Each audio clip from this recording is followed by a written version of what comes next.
Hello everyone, क्या हाल चाल है यार सभी का स्वागत है next lecture of chemical bonding में। हम लोगों ने यार थ्योरीज पढ़ना स्टार्ट कर दिया है। हम लोगों ने यार वीबीडी कंप्लीट कर ली है। उसके बाद हम लोगों ने हाइब्रिडाइजेशन एंड वीएसीपीआर थ्योरी भी कंप्लीट कर ली है। कि यार लास्ट आपकी थ्योरी बचती है which is molecular orbital theory.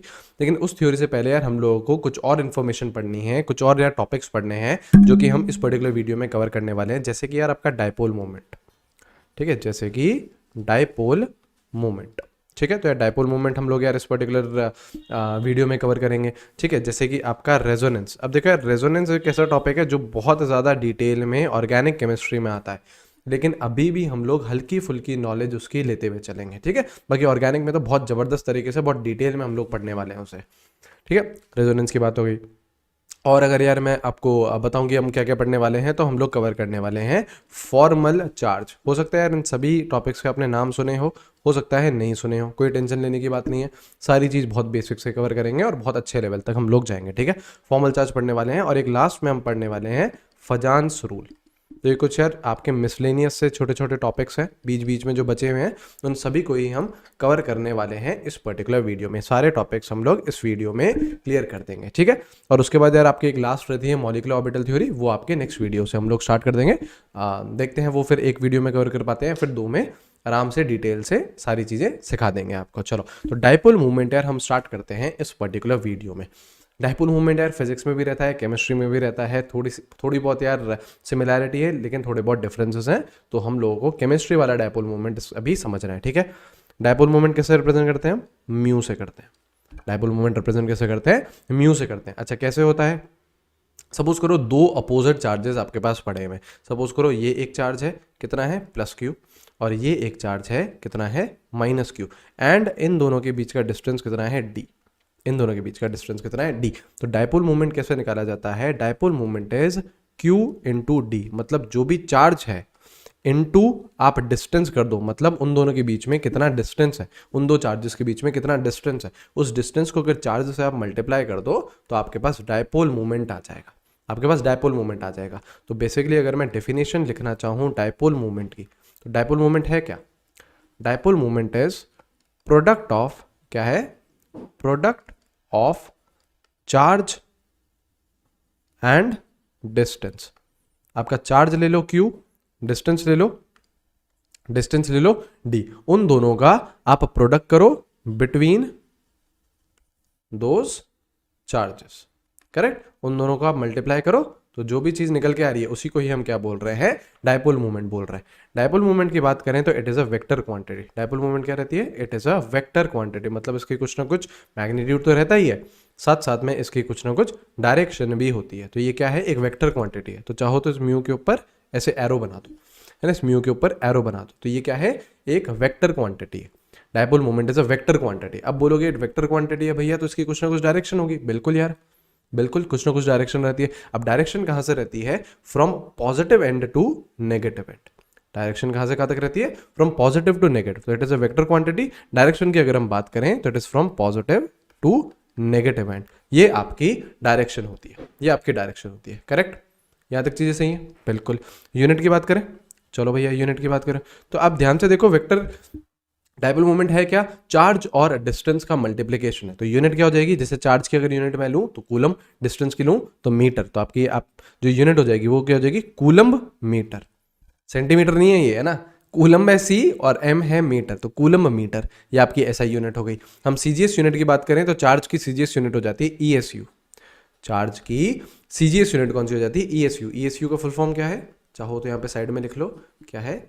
Electrostatic unit. क्या है ये? चार्ज की सीजीएस यूनिट है ना। तो ईएसयू और यहां पे आपका सेंटीमीटर आ जाएगा। करेक्ट। और एक और यूनिट रहती है डी बाय। एक और डायपोल मूवमेंट की यूनिट क्या रहती है?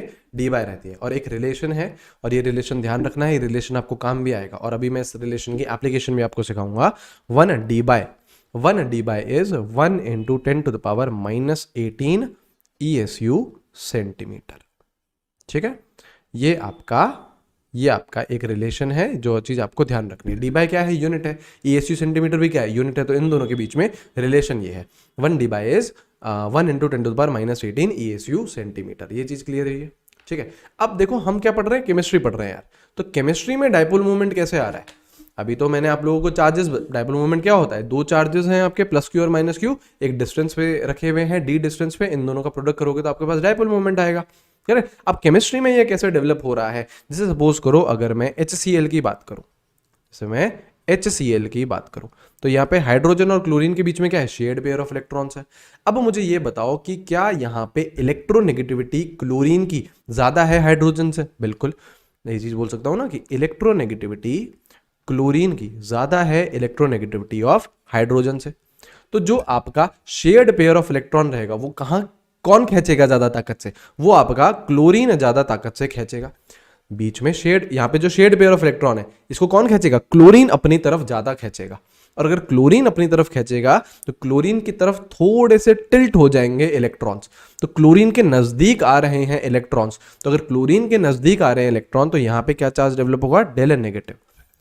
और हाइड्रोजन से दूर जा रहे हैं तो यहां क्या होगा, डेल पॉजिटिव। डेल मतलब छोटा सा, पूरा एक इलेक्ट्रॉन खुद के क्लोरीन पे नहीं आ गया है, थोड़ा सा यार क्लोरीन की तरफ आए तो आपका थोड़ा सा चार्ज डेवलप होगा, थोड़ा सा मतलब डेल नेगेटिव। और हाइड्रोजन से थोड़ा सा दूर गया तो वहां पे क्या आ गया, डेल पॉजिटिव। अब आप ध्यान से देखो तो क्या चार्जेस डेवलप हो गए हैं, देखो ये एक चार्ज है, ये दूसरा चार्ज है, और इन दोनों के बीच में, हाइड्रोजन और क्लोरीन के बीच में कुछ ना कुछ डिस्टेंस रहेगा, कुछ ना कुछ इनकी क्या बॉन्ड लेंथ रहेगी। तो क्या यहाँ पे एक डायपोल क्रिएट हो रहा है? बिल्कुल हो रहा है। डायपोल क्रिएट हो रहा है, बिल्कुल हो रहा है। डायपोल की डायरेक्शन क्या रहेगी, फ्रॉम पॉजिटिव टू नेगेटिव, मतलब जो भी एटम ज्यादा इलेक्ट्रोनेगेटिव है उसकी तरफ आपको एरो बनाना है। टेल आपकी पॉजिटिव साइड पे होगी और एरो आपका ज्यादा जो इलेक्ट्रोनेगेटिव है उसी पे यार नेगेटिव साइन आएगा, उधर आपकी टेल रहेगी। तो आपका जो ये जो डायपोल क्रिएट हो रहा है वो क्यों क्रिएट हुआ, क्योंकि यहां पे कुछ ना कुछ इलेक्ट्रोनेगेटिविटी का डिफरेंस था। जो आपकी डेल्टा EN थी इलेक्ट्रोनेगेटिविटी, वो बिल्कुल जीरो नहीं थी, कुछ ना कुछ डिफरेंस था। हाइड्रोजन और क्लोरीन की अगर इलेक्ट्रोनेगेटिविटी लूं तो उसमें कुछ ना कुछ डिफरेंस है। इसी को ही मैं क्या बोल रहा हूं, उसी चक्कर में क्या डेवलप हो रहे हैं, चार्जेस डेवलप हो रहे हैं, और चार्जेस डेवलप हो रहे हैं तो आपका कुछ ना कुछ डिस्टेंस है, तो एक डायपोल क्रिएट हो रहा है। अरे बात समझ में। ऐसे ही मैं अगर दूसरा एग्जांपल लूं, सपोज करो हाइड्रोजन और हाइड्रोजन, H2 का एग्जांपल है, तो क्या यहां पे इलेक्ट्रोनेगेटिविटी डिफरेंस है कोई? नहीं। डेल्टा EN क्या है, जीरो है, दोनों की पावर क्या है, जीरो है। तो ये जो शेयर्ड पेयर ऑफ इलेक्ट्रॉन है ये कहां पड़े रहेंगे, एकदम सेंटर में प्रेजेंट रहेंगे। क्यों? क्योंकि ये हाइड्रोजन और ये हाइड्रोजन दोनों की पावर तो सेम है, तो दोनों बराबर ताकत से खींच रहे होंगे, बराबर ताकत से खींच रहे होंगे, तो यहां पे आपके इलेक्ट्रॉन प्रेजेंट रहेंगे, तो कहीं पे भी टिल्ट नहीं हो इलेक्ट्रॉन। तो बताओ कोई भी चार्ज डेवलप होएगा क्या? नहीं। कोई भी चार्ज अगर डेवलप नहीं हुआ, क्यों ही नहीं आया, तो डायपोल मूवमेंट भी क्या रहेगा, जीरो रहेगा। तो इस पर्टिकुलर केस में आपका डायपोल मूवमेंट क्या हो जाएगा, जीरो हो जाएगा, और इस पर्टिकुलर केस में आपका डायपोल मूवमेंट जीरो नहीं होएगा। आ रही है बात समझ में? क्लियर हुआ? तो जो डायपोल मूवमेंट क्रिएट हो रहा है वो किसकी वजह से हो रहा है, इलेक्ट्रोनेगेटिविटी के डिफरेंस की वजह से। अगर इलेक्ट्रोनेगेटिविटी का डिफरेंस रहेगा तो चार्जेस डेवलप होंगे, तो डायपोल भी आएगा। और अगर इलेक्ट्रोनेगेटिविटी का डिफरेंस नहीं है तो चार्जेस ही डेवलप नहीं होंगे, चार्जेस डेवलप नहीं होंगे तो डायपोल मूवमेंट भी नहीं आएगा। आ रही है बात समझ में? तो सीधी सीधी बात जो गणित निकल के आ रही है यहाँ से वो ये आ रही है कि अगर आपका इलेक्ट्रोनेगेटिविटी का डिफरेंस जीरो नहीं है, मतलब आपका जो डिफरेंस है, कुछ ना कुछ डिफरेंस आ रहा है इलेक्ट्रोनेगेटिविटी का, सेम एटम्स आपके नहीं है, तो आपका जो म्यू है, जो डायपोल मूवमेंट है, वो भी जीरो नहीं आएगा। और ऐसे टाइप को बॉन्ड को हम क्या बोलते हैं, पोलर बॉन्ड बोलते हैं। मतलब कुछ ना कुछ पोलैरिटी डेवलप हो गई है, कुछ ना कुछ पॉजिटिव और नेगेटिव चार्जेस डेवलप हो गए, पोलैरिटी डेवलप हो गई है, तो इसको हम क्या बोलेंगे, पोलर बॉन्ड। और अगर आपके इलेक्ट्रोनेगेटिविटी का डिफरेंस मान लो जीरो है तो आपका डायपोल मूवमेंट भी क्या रहेगा, जीरो रहेगा। और अगर डायपोल मूवमेंट जीरो हो चुका है तो कोई भी मतलब चार्जेस नहीं है, चार्जेस नहीं है तो आपका this is non polar bond. आई है बात समझ में? क्या ये चीज क्लियर हुई है? ये चीज क्लियर हुई है? ठीक है, तो ये आई होप ये पॉइंट समझ में आ गया होगा। और क्या क्या पॉइंट्स हैं इसमें देखते जाइए, है ना। सबसे पहला point, more the electronegativity difference, मतलब जितना ज्यादा डेल्टा EN रहेगा, मतलब जितना ज्यादा इलेक्ट्रोनेगेटिविटी में डिफरेंस रहेगा, है ना, उतने ही ज्यादा चार्जेस डेवलप होंगे, और जितने ज्यादा चार्जेस डेवलप होंगे उतना ही ज्यादा डायपोल मूवमेंट रहेगा। More is the dipole movement, है ना, ये बात तो बहुत आसान है। More is the dipole movement, ये चीज क्लियर है। जैसे देखो, जैसे हम बात करें HF, जैसे हम बात करें HCl, जैसे हम बात करें HBr, और जैसे हम बात करें HI, तो देखो सब में ही आपका पोलैरिटी तो रहने वाली है। क्यों? क्योंकि हैलोजन आपका ज्यादा इलेक्ट्रोनेगेटिव है हाइड्रोजन से, तो वो क्या करेगा, ज्यादा ताकत से इलेक्ट्रॉन को अपने पास खींचेगा। तो इधर फ्लोरीन पे क्या चार्ज आएगा, डेल नेगेटिव, हाइड्रोजन पे क्या आएगा, डेल पॉजिटिव। यहाँ पे डेल नेगेटिव डेल पॉजिटिव, यहाँ पे डेल नेगेटिव डेल पॉजिटिव, यहाँ पे डेल नेगेटिव डेल पॉजिटिव। लेकिन सबसे ज्यादा चार्जेस डेवलप कहां पे होंगे, जहां पे इलेक्ट्रोनेगेटिविटी का डिफरेंस सबसे ज्यादा रहेगा।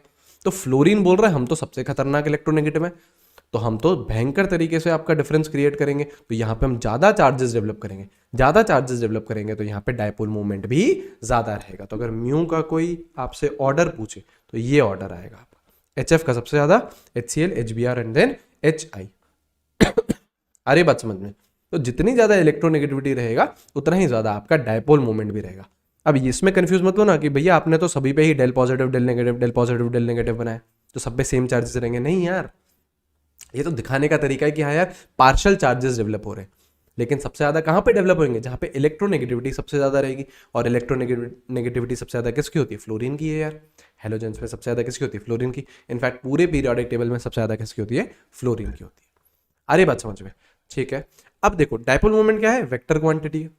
तो अभी जैसे है ना, मैं आपको मॉलिक्यूल्स देने वाला हूं, अलग अलग मॉलिक्यूल्स देने वाला हूं, तो वहां पे हमको यार डायपोल मूवमेंट कैसे निकालना पड़ेगा, एक पूरे मॉलिक्यूल का हमको डायपोल मूवमेंट कैसे निकालना पड़ेगा। तो देखो, जैसे सपोज करो आपका कोई ऐसा मॉलिक्यूल है AB2 टाइप का, ध्यान से समझो, एक जनरल एग्जाम्पल ले रहा हूँ, फिर तो यार अभी आपके बहुत सारे जो मॉलिक्यूल्स आएंगे उसमें आप लोगों की और ज्यादा पिक्चर क्लियर होगी।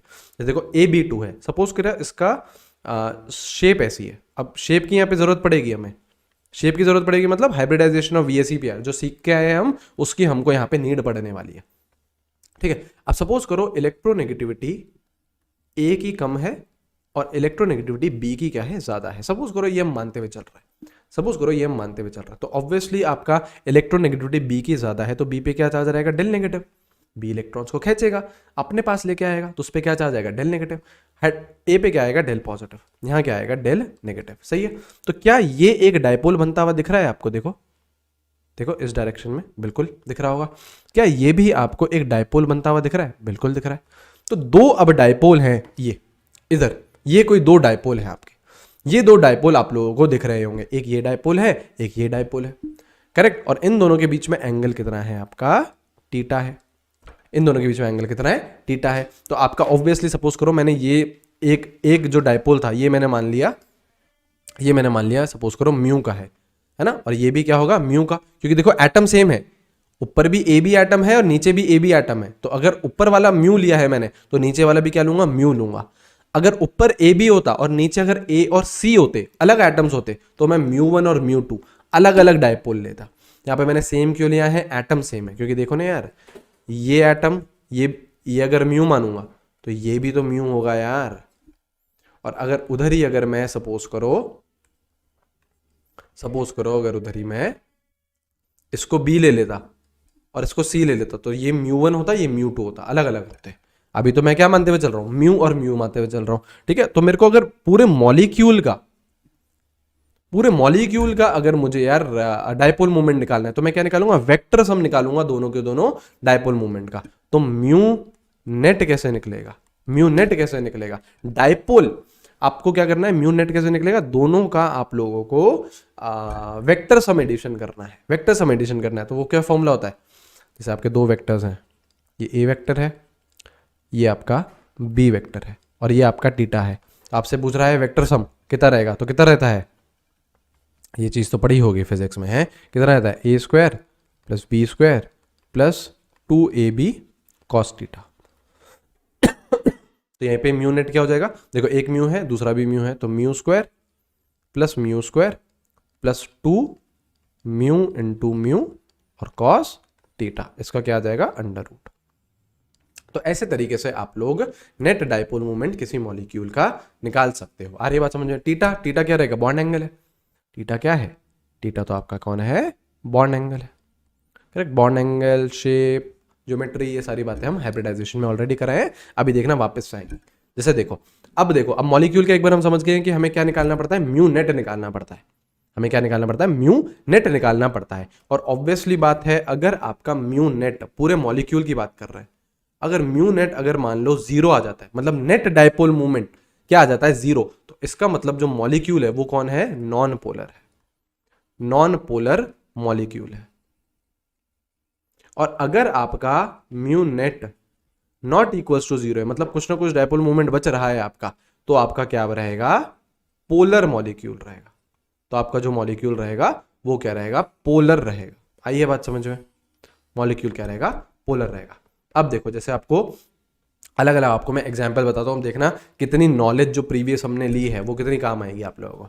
तभी यार मैं डायपोल मोमेंट बाद में पढ़ाता हूँ, हाइब्रिडाइजेशन, VACPR, VBT के, क्योंकि उसकी नॉलेज यार काम आने वाली है। जैसे देखो आपको बोल रहा है BeCl2, अब ये बोल रहा है कि यार पोलर मॉलिक्यूल है या नॉन पोलर है, बताओ जरा।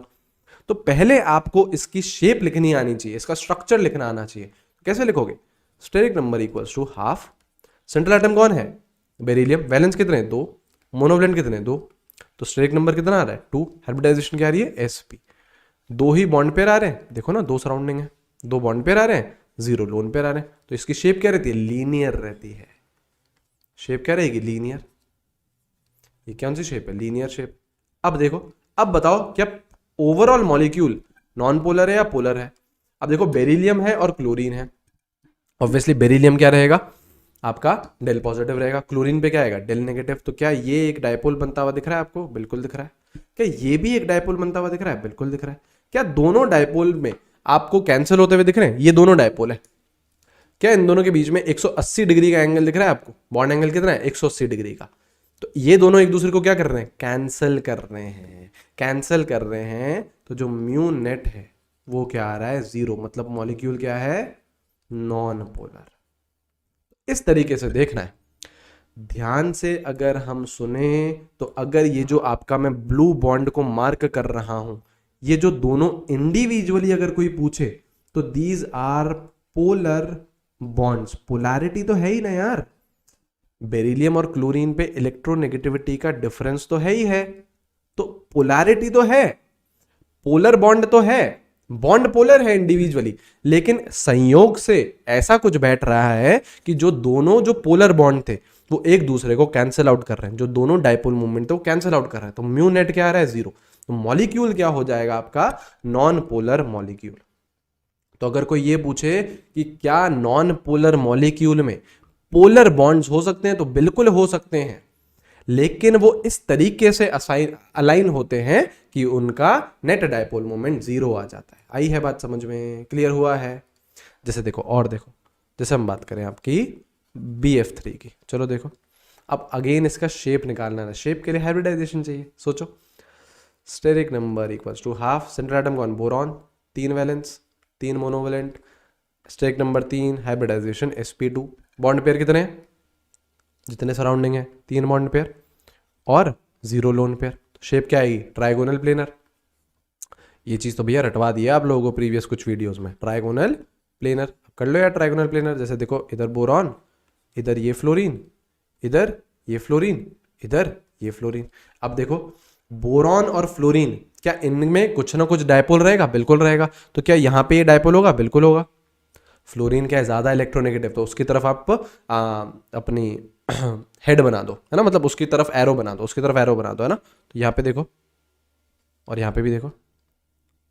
अब देखो, ध्यान से देखो, क्या ये वाले जो आपके 2 डायपोल हैं ऐसे हैं, एक इधर है और एक इधर है, देखिए, क्या ये दोनों के दोनों डायपोल इधर हैं, बिल्कुल हैं। तो क्या इनका जो रिजल्टेंट आएगा वो इस डायरेक्शन में आएगा, बिल्कुल आएगा, इनके बीच में आएगा। तो इनका रिजल्टेंट कहाँ आएगा, इनका रिजल्टेंट आएगा समवेयर अराउंड हेयर। और क्या ये रिजल्टेंट और ये वाला जो डायपोल है क्या एक दूसरे को कैंसिल कर देंगे, बिल्कुल कर देंगे। तो म्यू नेट क्या आ रहा है, अगेन 0। म्यू नेट 0 आ रहा है, तो it is again non polar molecule. क्या ये चीज समझ में आई है, क्या ये चीज समझ में आई है। म्यू नेट अगर 0 आ गया तो आपके क्या हो जाएगा, नॉन पोलर मॉलिक्यूल। इंडिविजुअली कोई पूछे तो उसमें पोलर बॉन्ड्स हैं, बिल्कुल हैं, बोरॉन और फ्लोरीन के बीच में जो बॉन्ड है वो पोलर है, लेकिन इस तरीके से बैठ रहे हैं कि वो एक दूसरे को कैंसल आउट कर रहे हैं। आइए बात समझ में, ऐसी जैसे देखो, अब अगर ये होता तो ये बताना जरा, ये पोलर रहेगा या नॉन पोलर रहेगा, BF2Cl। सोचो, steric number equals to half, boron पे वैलेंस कितने, 3, मोनोवलेंट, फ्लोरीन भी मोनोवलेंट है, क्लोरीन भी मोनोवलेंट है, तो मोनोवलेंट कितने हैं, 3। ठीक है, तो स्टेरिक नंबर कितना आ रहा है, 3, हाइब्रिडाइजेशन sp 2। बॉन्ड पेयर कितने, जितने सराउंडिंग है, तो फ्लोरीन भी सराउंडिंग है, क्लोरीन भी सराउंडिंग है, तो आपके ऑब्वियसली 3 बॉन्ड पेयर हैं और 0 लोन पेयर है। शेप वही है, trigonal trigonal planar, trigonal planar. Shape क्या बन रही है, इधर बोरॉन, इधर फ्लोरीन, इधर फ्लोरीन और इधर क्लोरीन। करेक्ट है, बिल्कुल सही है। अब जरा देखो डायपोल, क्या कैंसिल होंगे, ये इधर डायपोल होगा, बिल्कुल होगा। क्या इधर डायपोल होगा, ये बिल्कुल होगा। क्या इधर डायपोल होगा, ये बिल्कुल होगा। पर ध्यान से देखो, एक तरफ बॉन्ड है बोरॉन और फ्लोरीन का, एक तरफ है बोरॉन और क्लोरीन का। तो देखो अगर मैं इसको μ1 मानता हूं तो ये भी क्या रहेगा μ1, क्योंकि दोनों तरफ कौन है, बोरॉन फ्लोरीन, दोनों एटम सेम रहेंगे तो आपका डायपोल भी सेम रहेगा। लेकिन इधर कौन है, बोरॉन और क्लोरीन, इधर μ2 है, तो भैया इस μ1 और μ1 का रिजल्टेंट इधर तो आएगा, बिल्कुल आएगा। लेकिन ये एक दूसरे को कैंसल आउट नहीं कर पाएंगे क्योंकि एटम अलग अलग हो गए ना। देखो प्रीवियस केस में तीनों के तीनों फ्लोरीन थे, तो यहाँ पे बहुत शानदार तरीके से सिमेट्री बैठ रही थी। और जब जब यार इतनी अच्छी सिमेट्री बैठती है तो म्यू नेट ऑटोमेटिकली कैंसिल होके 0 हो जाता है। लेकिन इधर देखें तो इधर बहुत अच्छी सिमेट्री नहीं बैठ रही है, क्योंकि क्या एटम अलग अलग है, 2 फ्लोरीन एक तरफ है और क्लोरीन तीसरी तरफ है। तो यहां पे मैं बोल सकता हूं जो म्यू नेट रहेगा वो 0 नहीं होगा, 0 नहीं होगा। तो it will be a polar molecule. ये क्या रहेगा, कौन सा मॉलिक्यूल रहेगा, पोलर मॉलिक्यूल रहेगा। आइए बात समझ में क्लियर हुई है चीजें। ऐसे ही जैसे मैं बात करूं आपकी, जैसे बात करें हम लोग PCl5 की, चलो PCl5 की बात करें तो आप लोग उसकी शेप निकालनी आनी चाहिए। कैसे, हाफ, वैलेंस कितने हैं 5 है, मोनोवैलेंट कितने हैं 5 है, स्टेक नंबर कितना आ रहा है 5। Correct, hybridization sp3d, 5 bond pair आ रहे हैं। देखो ना सराउंडिंग कितने हैं, 5 हैं, 5 बॉन्ड पेयर और 0 लोन पेयर। शेप क्या होती थी ऐसे केस में, ट्राइगोनल बाइपिरामिडल, ट्राइगोनल बाइपिरामिडल आपकी क्या है, शेप है। तो देखो इधर फॉस्फोरस, इधर ये क्लोरीन, ये क्लोरीन, ये क्लोरीन, इधर ऊपर क्लोरीन और इधर नीचे क्लोरीन, ऐसा कुछ है बिल्कुल। अब देखो जरा, देखो ये फॉस्फोरस और ये क्लोरीन, इधर डायपोल, इधर डायपोल और इधर डायपोल। करेक्ट, ऐसे ही इधर डायपोल और इधर डायपोल। अब ध्यान से अगर आप देखो तो ये जो ऊपर और नीचे वाले क्लोरीन है ये तो आपस में क्या कर रहे हैं, कैंसिल कर रहे हैं। और जो 3 प्लेन वाले हैं, जैसे देखो ये वाला जो डायपोल है, कौन सा वाला, ये वाला और ये वाला, इनका रिजल्ट कहाँ आएगा, यहाँ आएगा, यहाँ आएगा। और ये क्या चीजें हो जाएंगी, कैंसिल हो जाएंगी, चीजें क्या हो जाएंगी, कैंसिल। तो म्यू नेट क्या आ रहा है यहाँ पे, 0 आ रहा है। तो it is again non polar, it is again non polar. अब जब आपको प्रीवियस वीडियो में मैं बेंड्स रूल बता रहा था, वहां पे मैंने बोला था कि वापस डायपोल मूवमेंट का क्वेश्चन आता है, तो समय आ चुका है अब उसको करने का।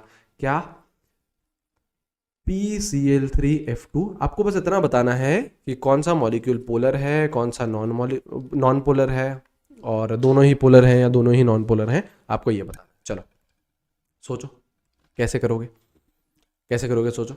इनके आपको स्ट्रक्चर बनाने, देखो हाइब्रिडाइजेशन तो दोनों की क्या आएगी, sp3d आएगी, ये निकाल लेना। 5 बॉन्ड पेयर आने वाले, 0 लोन पेयर आने, इसकी भी sp3d आएगी, 5 बॉन्ड पेयर आने वाले हैं और 0 लोन पेयर आने वाले हैं। लेकिन आपको क्या सिखाया था, more electronegative atom goes on axial position, और जो लोन पेयर है वो कहाँ जाता है, इक्वेटोरियल पे। तो ज्यादा इलेक्ट्रोनेगेटिव कौन है, फ्लोरीन, कहाँ जाएगा, एक्सियल पे। तो भेज दो भैया उसे, ये फॉस्फोरस, तो भेज दो ना इसे, ये देखो ये भेजा, ये भेज दिया। और बाकी 3 क्लोरीन कहाँ जाएंगे, इक्वेटोरियल पे।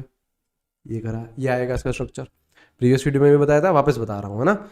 अब ये, अब आपके 3 फ्लोरीन है, लेकिन एक्सियल पोजीशन तो 2 ही है, तो एक्सियल पोजीशन पे 2 फ्लोरीन को तो टिका दो, और एक मजबूरी में कहाँ जाएगा, इक्वेटोरियल पे जाएगा। ये चीज भी सिखाई थी आपको।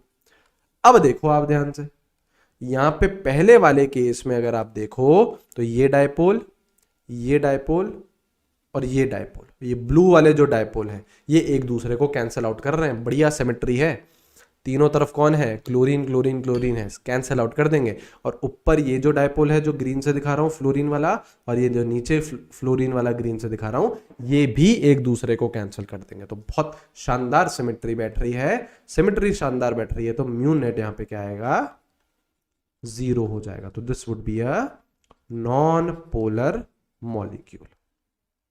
आइए बात समझ में। लेकिन जरा अब इधर आ जाओ, इधर आ जाओ, इधर देखोगे अगर तो ये ब्लू वाला इधर और ये ब्लू वाला इधर, ठीक है, क्लोरीन के साथ ले लिए तो इन दोनों का नेट डायपोल कहाँ आएगा, यहाँ आएगा, ठीक है। अब जरा फ्लोरीन वाले देखो, तो देखो ये जो ऊपर फ्लोरीन की तरफ है और ये जो नीचे फ्लोरीन की तरफ है, ये तो एक दूसरे को कैंसिल आउट कर रहे हैं, बिल्कुल कर रहे हैं, कोई टेंशन की बात नहीं है, डायरेक्टली अपोजिट है। और फ्लोरीन फ्लोरीन है तो कैंसिल आउट कर रहे हैं। लेकिन ये जो आपका फ्लोरीन है यहां पे भी तो डायपोल रहेगा, और ये डायपोल और ये ब्लू वाला डायपोल कैंसिल नहीं करेंगे क्योंकि एटम अलग अलग हो गए। एक तरफ फॉस्फोरस और क्लोरीन है, दूसरी तरफ फॉस्फोरस और फ्लोरीन है। तो यहां पे जो म्यू नेट है, यहां पे जो आपका म्यू नेट है वो not equals to 0। That means it is a polar molecule. ये क्या आ रहा है, पोलर मॉलिक्यूल आ रहा है। तो ये डिफरेंस आपको देखना पड़ेगा। अब ये कहां से आ रहा है, हमें ये पता चल रही हैं चीजें बेंट्स रूल से। अब बताइए आपको अगर बेंट रूल नहीं पता होता और पहले ही डायपोल मूवमेंट पढ़ा देते तो ये सारी कुछ चीज समझ में आती। अरे बोलते कि भैया ये क्या करा रहे हो, ऐसे थोड़ी ना होता है, समझ में ही नहीं आ रहा है कुछ। तो अब आपको दिमाग में चीजें बैठ रही हैं, क्यों? क्योंकि जब हाइब्रिडाइजेशन ऑफ VSEPR में एकदम शानदार ग्रिप हो गया है, अब आपको डायपोल मूवमेंट भी आसान लगने लगेगा, ठीक है। तो ये आपका एक और हमने चीज देखी डायपोल मूवमेंट में। अब जैसे और क्या रहता है, और जैसे रहता है, जैसे देखो ये है CCl4 CHCl3 CH2Cl2 और CH3Cl, ये है सपोज करो, ठीक है। तो अब इसमें अगर आपसे कोई पूछता है कि डायपोल मूवमेंट, जैसे देखो इसको 1 दे दो, इसको 2 दे दो, इसको 3 दे दो, तो इसको 4 दे दो। अब ध्यान से देखो तो एक कार्बन है और चार क्लोरीन है, तो यहाँ पे तो बहुत ज्यादा सिमेट्री बैठ जाएगी। देखो जैसे इधर ये क्लोरीन, और जब भी ऐसे सिमेट्री बैठ जाती है तो म्यू क्या आ जाता है, यहाँ पे म्यू क्या हो जाता है, 0 हो जाता है, चीजें कैंसिल आउट हो जाती हैं। पर यहाँ अब देखो अब सिमेट्री बिगड़ना स्टार्ट हुई है क्योंकि एटम अलग अलग हो रहे हैं। देखो इधर हाइड्रोजन, इधर हाइड्रोजन, इधर क्लोरीन, इधर क्लोरीन, और इधर देखो तो हाइड्रोजन हाइड्रोजन हाइड्रोजन और इधर क्लोरीन, करेक्ट। तो आपको अगर म्यू का ऑर्डर पूछे तो ऑर्डर क्या रहता है, 1 का म्यू सबसे कम आता है, फिर 2, फिर 3, फिर 4। तो जैसे जैसे क्लोरीन एटम आपके कम होते जाते हैं, जैसे जैसे क्लोरीन एटम आपके कम होते जाते हैं, वैसे वैसे आपका डायपोल मूवमेंट बढ़ता जाता है, ठीक है। तो इस केस में आपको ये चीज ध्यान रखनी है। ये सारी वैसे तो एक्सपेरिमेंटल वैल्यू है ना, पर हम ये श्योर हैं कि जो CCl4 है यहाँ पे बहुत शानदार सिमेट्री बैठ रही है, और जब जब इतनी शानदार सिमेट्री बैठती है तो चीजें कैंसिल आउट होके म्यू नेट आपका 0 आ जाता है। तो डायपोल मूवमेंट का ऑर्डर क्या है, 1 2 3 4। क्लोरीन जैसे जैसे कम हो रहे हैं डायपोल मूवमेंट आपका बढ़ेगा, ठीक है। और एग्जाम्पल, अब ये भी बहुत फेमस एग्जाम्पल NCERT में भी दे रखा है, NH3 का और NF3 का। अब देखो इनके स्ट्रक्चर बनाना जाएंगे तो ऐसे बनते हैं, देखो नाइट्रोजन, इधर हाइड्रोजन, इधर हाइड्रोजन, इधर हाइड्रोजन, और यहाँ पे लोन पेयर, इधर नाइट्रोजन, इधर फ्लोरीन, इधर फ्लोरीन, इधर फ्लोरीन, और इधर लोन पेयर। ऐसा कुछ आपका शेप रहता है, स्ट्रक्चर रहता है, ठीक है।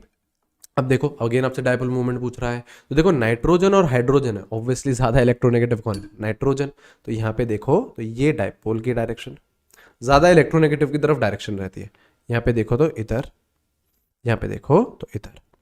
अब देखो नाइट्रोजन और ऊपर क्या है, लोन पेयर, तो यहाँ पे भी एक डायपोल रहता है। तो एक पॉइंट यहाँ पे ये सीखने वाली बात है कि नाइट्रोजन और डायपोल में भी, सॉरी नाइट्रोजन और लोन पेयर में भी क्या रहेगा, डायपोल रहेगा। अब सीखना क्या है कि डायरेक्शन क्या है, तो आपकी direction of dipole mu is always towards, direction of mu is always towards lone pair. जो डायरेक्शन आपको रखनी है डायपोल मूवमेंट की वो हमेशा किस तरफ रहेगी, लोन पेयर की तरफ ही रहेगी। तो देखो नाइट्रोजन है और लोन पेयर है, तो डायरेक्शन कहां रख दो, लोन पेयर की तरफ। तो ये रहा, ये बना लिया हमने। अब देखो नाइट्रोजन और फ्लोरीन है, ज्यादा इलेक्ट्रोनेगेटिव कौन है, फ्लोरीन। यहाँ पे भैया चीजें पलट गई हैं, तो अब फ्लोरीन की तरफ आपका डायपोल, यहाँ पे भी फ्लोरीन की तरफ, यहाँ पे भी फ्लोरीन की तरफ। अच्छा नाइट्रोजन और लोन पेयर में भी डायपोल रहेगा, लेकिन डायरेक्शन हमेशा टुवर्ड्स लोन पेयर, तो यहाँ पे ऊपर की तरफ। ध्यान से अगर हम देखें NH3 के केस में, क्या सबके सब जो डायपोल हैं सबका जो सब ऊपर की तरफ अलाइन कर रहे हैं, तो सारी चीजें क्या ऐड हो जाएंगी? बिल्कुल हो जाएंगी। तो NH3 में सारे के सारे डायपोल ऐड हो रहे हैं, लेकिन NF3 में अगर हम देखें तो ये फ्लोरीन वाले तो नीचे की तरफ डायरेक्ट कर रहे हैं और ये जो लोन पेयर वाला है ये ऊपर की तरफ डायरेक्ट कर रहा है। तो यहां पे चीजें क्या होंगी? सबट्रैक्ट होंगी। यहां पे चीजें क्या होंगी? सबट्रैक्ट होंगी। तो एक तरफ चीजें ऐड हो रही हैं, एक तरफ चीजें सबट्रैक्ट हो रही हैं। तो ऑब्वियसली बात है जहां ऐड हो रही हैं वहां पे डायपोल मोमेंट आपका बड़ा रहेगा। तो डायपोल मोमेंट कहां रहता है? बड़ा। NH3 के केस में बड़ा रहता है एज कंपेयर टू NF3। ये NCERT में भी दे रखा है और यही इसका एक्सप्लेनेशन है कि NH3 के केस में सब चीजें ऐड हो रही है तो वो वैल्यू बढ़ रही है, और NF3 के केस में सबट्रैक्ट हो रही है तो ये वैल्यू कम हो रही है।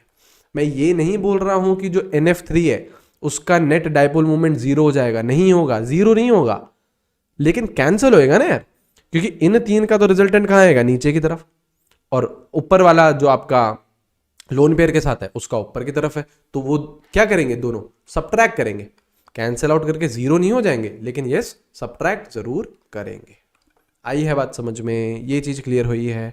ठीक है। अच्छा, एक ये चीज समझे। एक और आपका क्या रहता है, एक और आपका अलग बिहेवियर क्या रहता है, जैसे अगर सपोज करो आपके कार्बन और फ्लोरीन का बॉन्ड है, और कार्बन क्लोरीन, कार्बन ब्रोमीन और कार्बन और आयोडीन, ये है। जैसे जैसे इसका एग्जाम्पल भी जैसे हम देखें तो ये है, सपोज करो CH3F, CH3Cl, CH3Br और CH3I। अगर आपसे डायपोल मोमेंट का ऑर्डर पूछता है कि डायपोल मोमेंट किसका ज़्यादा रहेगा, किसका कम रहेगा, तो किसका ज़्यादा रहता है? सबसे ज़्यादा CH3Cl का सबसे ज़्यादा रहता है, फिर CH3F, फिर CH3Br और फिर CH3I। अब बोलोगे कि भैया थोड़ी देर पहले आपने सिखाया था कि अगर इलेक्ट्रोनेगेटिविटी ज़्यादा है तो आपका डायपोल मोमेंट ज़्यादा रहेगा। बिल्कुल ज़्यादा रहेगा, है ना, लेकिन यहाँ पे इस बार आपने क्लोरीन को ज़्यादा कर दिया है ना। तो इसका एक्सप्लेनेशन देखो। अब डायपोल मोमेंट होता क्या है? Dipole moment is product of charge into distance. तो देखो फ्लोरीन के केस में, फ्लोरीन के केस में चार्ज भले ही ज्यादा आ रहा है, लेकिन फ्लोरीन के केस में डिस्टेंस क्या हो जाता है? छोटा हो जाता है। और क्लोरीन के केस में चार्ज भले ही कंपैरेटिवली कम आ रहा है, लेकिन डिस्टेंस बड़ा हो जाता है। तो जब हम दोनों का प्रोडक्ट लेते हैं डायपोल मोमेंट निकालने में, तो जो क्लोरीन वाला है वो डोमिनेट कर जाता है। अगर कोई आपसे ये पूछे इसमें कि चार्ज कहां डेवलप हो रहा है ज्यादा, तो कहां हो रहा है? फ्लोरीन के केस में हो रहा है, क्योंकि वो ज्यादा इलेक्ट्रोनेगेटिव है, लेकिन उसकी फिर डिस्टेंस छोटी है ना यार। आपको डायपोल मोमेंट निकालना है तो दोनों का प्रोडक्ट देखना है, किस किस का? चार्ज का भी और आपको डिस्टेंस का भी प्रोडक्ट देखना है। चार्ज और डिस्टेंस दोनों फैक्टर पे डिपेंड कर रहा है। तो चार्ज भले ही आपका फ्लोरीन में ज्यादा डेवलप हो रहा है, लेकिन डिस्टेंस इतना नहीं है। लेकिन क्लोरीन में चार्ज कम है लेकिन डिस्टेंस ज्यादा है। तो प्रोडक्ट जब एक्सपेरिमेंटली देखा गया तो किसका ज्यादा हो जाता है? क्लोरीन वाले का ज्यादा हो जाता है। तो इस चीज को हमें ध्यान रखना है। अब इस चीज को हमेशा हर जगह मत लगाने लग जाना। जैसे देखो आपको जो पहले मैंने बताया था, HF, HCl, HBr, HI, तो यहाँ पे डायपोल मोमेंट यही है ना। हर जगह नहीं लगाने लग जाना, सिर्फ और सिर्फ आपका कार्बन और क्लोरीन के केस में ऐसा होता है जो मैंने आपको समझा दिया है। कहाँ पे? ये वाला केस सिर्फ कार्बन और हैलोजेंस है, तो उसमें कार्बन क्लोरीन का डायपोल मोमेंट सबसे ज्यादा हो जाता है और कार्बन फ्लोरीन पीछे हो जाता है। लेकिन अगर हाइड्रोजन है तो आपका फ्लोरीन ही ज्यादा रहता है। ठीक है, सारी चीज यार एक एक करके कवर कर रहे हैं, बस ध्यान से सुनते जाओ, सब चीज कहीं ना कहीं पे आपको बता दी जाएगी। ठीक है, बस यही है कि यार ढंग से पेशेंटली हम लोग समझें और अच्छे से पढ़ते जाएं। ठीक है, तो चलो ये हमने बात कर ली। अब देखो कुछ हम एप्लीकेशंस की बात करते हैं डायपोल मोमेंट की। हमने डायपोल मोमेंट की एक अच्छी अंडरस्टैंडिंग ले ली है, अब उनकी क्या क्या एप्लीकेशन है ये देखो। एप्लीकेशन क्या है? To find whether a given molecule is polar और नॉन पोलर। सबसे पहले एप्लीकेशन तो यही है कि एक मॉलिक्यूल पोलर है या नॉन पोलर है, ये कौन बताता है? डायपोल मोमेंट बताता है। अगर आपका म्यू नेट 0 आ गया, मतलब सारे के सारे डायपोल मोमेंट क्या हो गए? कैंसिल हो गए, तो आपका मॉलिक्यूल क्या रहता है? Non polar. Non polar molecule रहता है, करेक्ट। और उधर ही अगर आपका म्यू नेट कैंसिल नहीं हो रहा है तो आपका क्या रहता है? पोलर मॉलिक्यूल रहता है। ये तो हमने यार बहुत बात कर ली है और हमने बहुत सारे एग्जाम्पल भी देख लिए हैं, ठीक है। अच्छा, नेक्स्ट क्या है?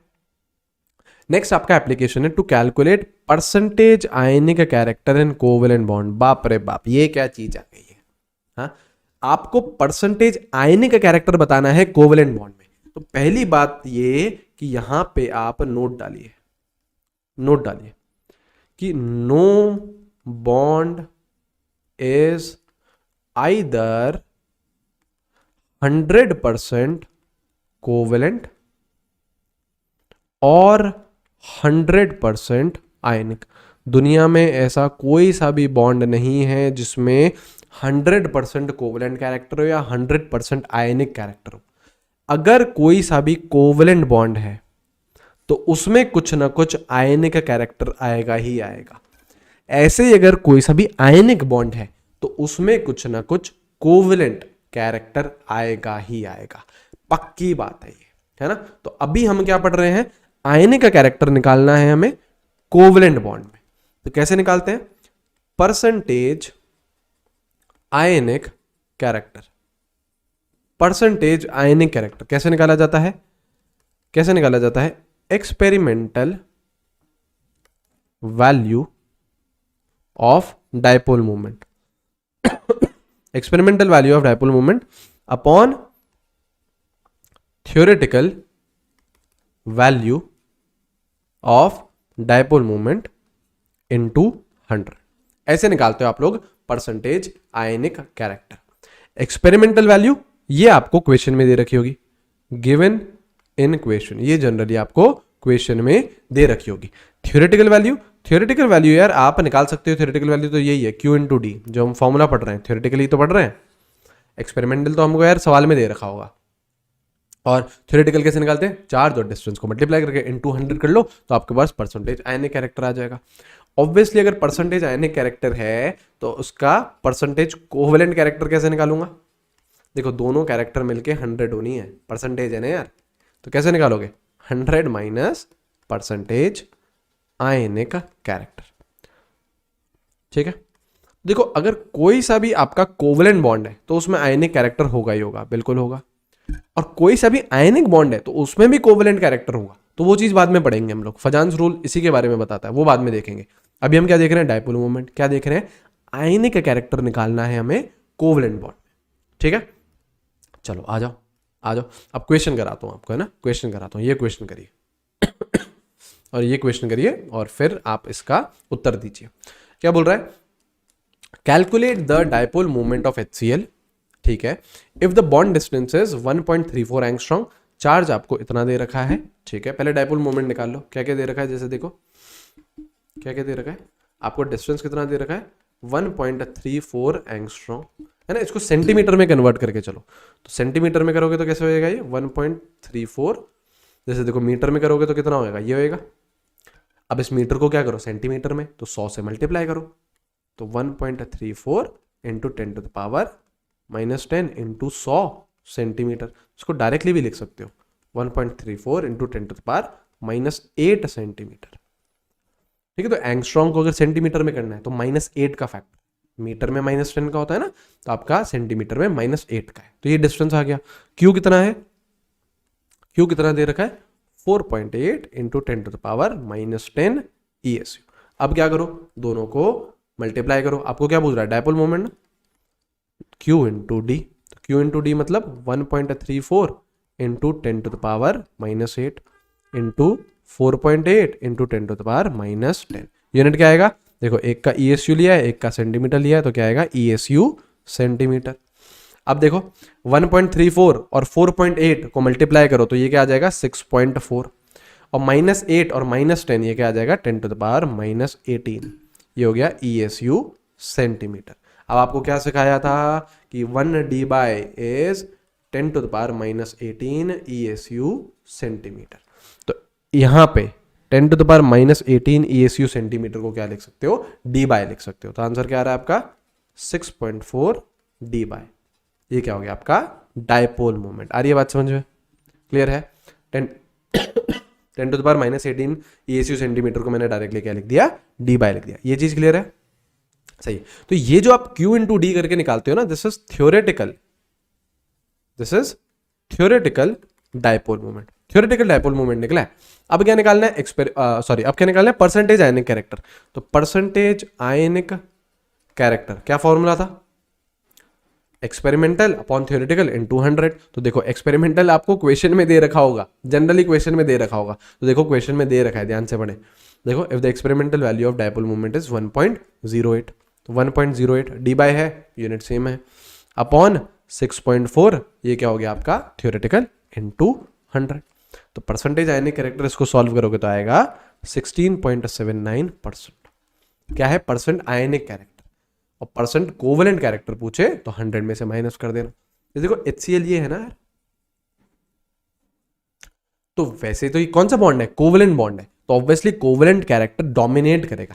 ऐसे नहीं होगा कि यार आपका जो आयनिक कैरेक्टर है HCl में 60% 70% आ गया, इतना नहीं आएगा, हल्का फुल्का आता है, ठीक है चलो 15% के करीब है, 20% के करीब है, लेकिन मेजरली तो ये कौन सा है, कोवेलेंट बॉन्ड ही है, तो मेजर कैरेक्टर भी कौन सा रहेगा, कोवेलेंट कैरेक्टर ही रहेगा। करेक्ट। और ये जो आयनिक कैरेक्टर है वो डेवलप कैसे हो रहा है, क्योंकि यहाँ पे देखो ये हल्के फुल्के आपके चार्जेस आते हैं, इलेक्ट्रोनेगेटिविटी डिफरेंस की वजह से कुछ ना कुछ चार्जेस डेवलप होते हैं, तो इसी चार्जेस की वजह से आपका कुछ ना कुछ आयनिक का कैरेक्टर भी डेवलप हो जाता है। आई है बात समझ में, क्लियर हुआ है, ठीक है। ये ऐसे आप लोग परसेंटेज आयनिक कैरेक्टर निकाल सकते हो। और जैसे आपके से क्वेश्चन पूछे जा सकते हैं, आपसे पूछ रहा है ऑर्डर ऑफ डाइपोल मूवमेंट, जो आपका डाइपोल मूवमेंट है उसका ऑर्डर लिखिए, मतलब कौन सा बड़ा है, क्या ऑर्डर है, ठीक है। जैसे देखो ये है, देखो जैसे इधर ये, इधर ये, आपका ये तीन आपको दे रखे हैं। चलो this is first, this is second और दिस इज थर्ड। अब डाइपोल मूवमेंट का ऑर्डर बताइए, सोचो।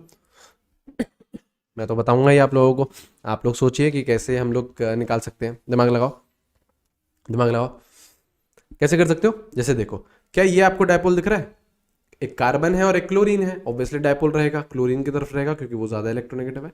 यहाँ पे इस तरफ, करेक्ट, यहाँ पे इस तरफ और यहाँ पे इस तरफ, यहाँ पे ऊपर की तरफ और यहाँ पे इस तरफ, बिल्कुल सही है। यहाँ पे अगर हम देखें तो देखो डायरेक्टली अपोजिट है वो एक दूसरे के, डायरेक्टली अपोजिट है, तो ये तो कैंसिल आउट कर रहे होंगे, है ना। और वैसे भी अगर टीटा की हम बात करें तो यहाँ पे 180 डिग्री का है और एकदम डायरेक्टली कैंसिल आउट कर रहे हैं, तो इसका तो आप म्यू 0 भी बोल सकते हो। यहाँ पे अगर हम देखें तो जो टीटा है वो कितना है, 120 डिग्री का। जैसे देखो एक इधर है और एक आपका इधर है, ये कितना एंगल है, 120 का है। इनको हम मेटा पोजिशन भी बोलते हैं, है ना। ये मैं आपको ऑर्गेनिक केमिस्ट्री में पढ़ाऊंगा वैसे तो, है ना। ये मेटा पोजीशन पे, तो मेटा पोजीशन पे कौन से होते हैं, 120 डिग्री पे। और ये वाली कौन सी पोजीशन है, ऑर्थो पोजीशन। तो देखो एक यहाँ पे है और एक यहाँ पे है, ये है, तो ये कौन सी है, ऑर्थो पोजीशन है। यहाँ पे टीटा कितना है, 60 डिग्री का। जैसे देखो ऑर्थो मेटा और पैरा अगर देखना है तो जैसे देखिए हल्का फुल्का आइडिया दे देते हैं, है ना। बाकी बहुत डिटेल में तो ऑर्गेनिक में हम पढ़ेंगे। जैसे ये क्लोरीन है आपका, है ना, तो 3 पोजीशन होती है, ऑर्थो पोजीशन, मेटा पोजीशन और ऑर्थो मेटा और पैरा, ठीक है। तो जो डायरेक्टली बाजू वाली होती है, ये वाली और ये वाली, जिसको मैं व्हाइट से मार्क कर रहा हूँ, ये वाली पोजीशन, इनको हम क्या बोलते हैं, ऑर्थो पोजीशन। ऑर्थो या फिर ओ से भी लिख सकते हैं, ठीक है। डायरेक्टली ग्रुप के पास वाली, मतलब क्लोरीन के एकदम बाजू वाली।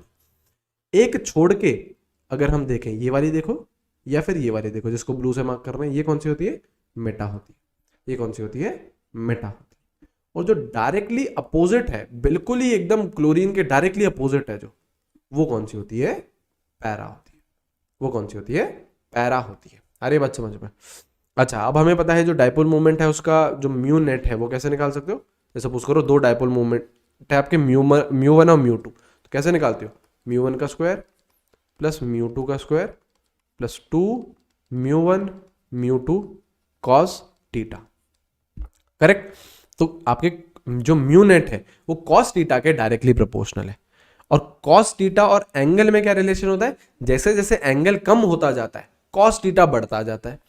एंगल अगर कम होता है तो कॉस टीटा आपका बढ़ता है, और कॉस टीटा अगर बढ़ेगा तो म्यू नेट भी आपका बढ़ेगा। तो एंगल सबसे कम कहां पे है आपका, 60 डिग्री में, थर्ड वाले में, तो वहां पे cos थीटा सबसे बड़ा, म्यू नेट भी सबसे बड़ा। तो जो म्यू का जो ऑर्डर आ रहा है वो क्या आ रहा है, 3 देन 2 एंड देन 1। करेक्ट है, आई है बात समझ में, क्लियर हुआ है। तो ये आपका डायपोल मोमेंट का बहुत जबरदस्त तरीके से, बहुत डिटेल में हमने एक एक चीज कवर कर ली है। ऑलराइट, तो चलो आगे की तरफ बढ़ते हैं यार। और कौन से टॉपिक हैं, और आपके टॉपिक है जैसे रेजोनेंस। अब मैंने क्या बोला है, रेजोनेंस को बहुत ज़्यादा डिटेल में कब पढ़ेंगे हम लोग, ऑर्गेनिक केमिस्ट्री में, लेकिन अभी भी हमको अच्छी हल्की फुल्की नॉलेज लेनी है। कैसे, देखिए ओजोन का स्ट्रक्चर यार थोड़ा सा हम स्टडी करते हैं। ओजोन का स्ट्रक्चर अगर मैं स्टडी करूं तो ये रहा ओजोन, ऐसा कुछ रहता है स्ट्रक्चर, ऐसा कुछ रहता है। O3 ओजोन के स्ट्रक्चर की बात करें, ऐसा रहता है स्ट्रक्चर। तो अगर मैं इनको सपोज करो, जैसे नंबरिंग नहीं करते, चलो ऐसे ही रहने देते हैं, ओजोन का स्ट्रक्चर है। आप मुझे ये बताइए, क्या इसका और कोई स्ट्रक्चर पॉसिबल है? क्या ये जरूरी है कि जो डबल बॉन्ड है वो लेफ्ट साइड पर ही रहे? क्या ये जरूरी है? क्या आपका ओजोन ऐसा नहीं बना सकता, ऐसा स्ट्रक्चर नहीं हो सकता? बिल्कुल हो सकता है। तीनों ऑक्सीजन क्या है, इक्विवेलेंट है ना, तो लेफ्ट साइड पे ही डबल बॉन्ड क्यों है, राइट साइड वाले ऑक्सीजन के साथ भी आ सकता है। तो जब आपका एक ही स्ट्रक्चर के, एक ही आपके मॉलिक्यूल के एक से ज्यादा स्ट्रक्चर्स आए, तो इस फिनोमेना को हम क्या बोलते हैं, रेजोनेंस बोलते हैं। इस फिनोमेना को हम क्या बोलते हैं, रेजोनेंस बोलते हैं। जब सेम मॉलिक्यूल के एक से अधिक स्ट्रक्चर्स आए, इस फिनोमेना को हम क्या बोलते हैं, रेजोनेंस बोलते हैं। ठीक है, और इन स्ट्रक्चर्स को हम क्या बोलते हैं, रेजोनेटिंग स्ट्रक्चर्स। ठीक है, रेजोनेटिंग स्ट्रक्चर्स RS से रिप्रेजेंट कर रहे हैं। तो ये क्या हो गया आपका RS1, ये क्या हो गया RS2। तो कितने रेजोनेटिंग स्ट्रक्चर हैं, 2। अच्छा, इन रेजोनेटिंग स्ट्रक्चर को और क्या बोला जाता है, और हम इन्हें बोल सकते हैं कैनोनिकल स्ट्रक्चर्स भी बोल सकते हैं। और क्या बोल सकते हैं, कैनोनिकल स्ट्रक्चर्स भी इन्हें बोला जा सकता है। ठीक है, जब एक ही मॉलिक्यूल के एक से अधिक स्ट्रक्चर आए तो उन्हें हम क्या बोलते हैं, उस फिनोमेना को हम क्या बोलते हैं, रेजोनेंस। तो ध्यान से अगर देखो तो अब ओजोन एक्चुअली में कैसा दिखता है, जैसे आपके ये 3 ऑक्सीजन है, पहले क्या करो, सारे के सारे कॉमन बॉन्ड बना लो। तो देखो दोनों में ये कॉमन तो है, देखो दोनों स्ट्रक्चर में सिंगल सिंगल बॉन्ड तो है ही है। जो डबल बॉन्ड है, जो पाई बॉन्ड है, बेसिकली ये वाला जो पाई बॉन्ड है आपका, ये पाई बॉन्ड आपका क्या कर रहा है, दोनों ऑक्सीजन में फ्लक्चुएट कर रहा है, कभी यहां है, कभी यहां, कभी यहां, कभी यहां, कभी यहां, कभी यहां। तो बेसिकली ये क्या है, यहां पे पार्शल बॉन्ड है। कौन सा बॉन्ड है ये, पार्शल बॉन्ड है। क्यों, क्योंकि जो आपका पाई बॉन्ड है वो दोनों ऑक्सीजन में डिस्ट्रीब्यूट हो रहा है। तो रेजोनेंस के चक्कर में हमें पता चला था कि यार पार्शल बॉन्ड भी नाम की कुछ चीज होती है। करेक्ट, तो यहां पे जो आपका बॉन्ड ऑर्डर आता है वो भी अभी निकालना सिखाऊंगा। कितना आता है, 1.5 आता है। कितना आता है, 1.5 आता है। ऐसे ही जैसे देखो आपका बेंजीन का स्ट्रक्चर है, C6H6 का स्ट्रक्चर है। तो देखो बेंजीन कैसे दिखता है, ऐसा दिखता है। रेजोनेंस में आपके लोन पेयर और पाई बॉन्ड ही पार्टिसिपेट करते हैं, सिग्मा बॉन्ड पार्टिसिपेट नहीं करते। ये सारी बातें हम लोग ऑर्गेनिक में और डिटेल में करेंगे। अब जैसे देखो ऐसा स्ट्रक्चर है, जरूरी है कि यार ऐसा ही स्ट्रक्चर हो सकता है बेंजीन का? क्या आप लोग बेंजीन का ये स्ट्रक्चर नहीं बना सकते? सोचो आप खुद, क्या ये नहीं बना सकते? ये बना सकते हो, बिल्कुल बना सकते हो। क्या करा, जो अंदर के पाई बॉन्ड थे उनको रोटेट कर दिया। तो अगेन कितने स्ट्रक्चर पॉसिबल हैं बेंजीन के, 2। कितने रेजोनेटिंग स्ट्रक्चर, 2। ये RS1, ये RS2 है ना। लेकिन एक्चुअली में कैसे हो रहा है आपका बेंजीन का स्ट्रक्चर, तो ये जो आपका कॉमन बॉन्ड है ये तो पहले ही बना लो, और जो आपके 3 पाई बॉन्ड है वो आपके पूरी की पूरी रिंग में डिस्ट्रीब्यूट हो रहे हैं। वो आपकी पूरी रिंग में ऐसे डिस्ट्रीब्यूट हो रहे हैं, वो ऐसे पूरे के पूरे फैले हुए हैं। ऐसे पाई बॉन्ड पूरा का पूरा क्या है, फैला हुआ है पूरी की पूरी रिंग में। जैसे आपका ये क्या है, रेजोनेटिंग स्ट्रक्चर्स है, RS1 RS1 RS1 RS2, right. और ये जो मैं राइट साइड में ब्लू का बना रहा हूं, इसको हम क्या बोलते हैं, रेजोनेंस हाइब्रिड। इसको हम क्या बोलते हैं, रेजोनेंस हाइब्रिड। तो और यही क्या है इसका, रेजोनेंस हाइब्रिड। अरे बात समझ में। तो बेंजीन के भी कितने हो गए आपके रेजोनेटिंग स्ट्रक्चर्स, कितने हो गए, 2 हो गए। करेक्ट। अच्छा, पॉइंट लिखें कि जो आपके रेजोनेटिंग स्ट्रक्चर्स होते हैं, resonating structures are hypothetical. Resonating structures क्या रहते हैं, हाइपोथेटिकल रहते हैं, they have no real existence, इनकी कोई भी रियल एग्जिस्टेंस नहीं है। रेजोनेटिंग स्ट्रक्चर असली स्ट्रक्चर नहीं होते हैं, ये सिर्फ और सिर्फ हाइपोथेटिकल स्ट्रक्चर्स है। लेकिन जो भैया रेजोनेंस हाइब्रिड है, resonance hybrid is real actual structure, असली का जो स्ट्रक्चर की हम बात करें वो आपका रेजोनेंस हाइब्रिड ही है। रेजोनेटिंग स्ट्रक्चर फर्जी के स्ट्रक्चर्स है, हाइपोथेटिकल है, कोई असली में एग्जिस्टेंस नहीं है उनकी। खिलाड़ी असली स्ट्रक्चर कौन है, रेजोनेंस हाइब्रिड है, रेजोनेंस हाइब्रिड है। आ रही है बात समझ में, क्लियर हुआ है। अब हम बात करें जरा बॉन्ड ऑर्डर की, है ना, और एग्जांपल दिखाऊंगा, अभी और चीजें क्लियर हो जाएंगी। बॉन्ड ऑर्डर हमें पता है, फ्रैक्शनल बॉन्ड ऑर्डर बिल्कुल आ सकता है। बॉन्ड ऑर्डर निकालेंगे कैसे, बॉन्ड ऑर्डर निकालेंगे total number of bonds, total number of bonds आप गिन लो upon total number of resonating structures, total number of resonating structures से डिवाइड कर दो, तो ये क्या आ जाएगा आपका बॉन्ड ऑर्डर। जैसे देखो एग्जांपल, ओजोन की बात करें तो ऐसा था, देखो बॉन्ड ऑर्डर निकाले, टोटल नंबर ऑफ बॉन्ड्स कितने दिख रहे हैं, गिन लो ना यार, अरे गिन लो, कितने, इक्का दुक्का तिक्का, तो टोटल बॉन्ड्स कितने हैं, 3। रेजोनेटिंग स्ट्रक्चर कितने थे, 2 थे ना यार, बना के दिखाऊं वापस, देखो ये थे, ये रहे आपके, तो आपके रेजोनेटिंग स्ट्रक्चर कितने आ रहे, 2, टोटल बॉन्ड कितने हैं, 3, तो बॉन्ड ऑर्डर कितना आएगा, 3/2 which is what 1.5, which is what 1.5।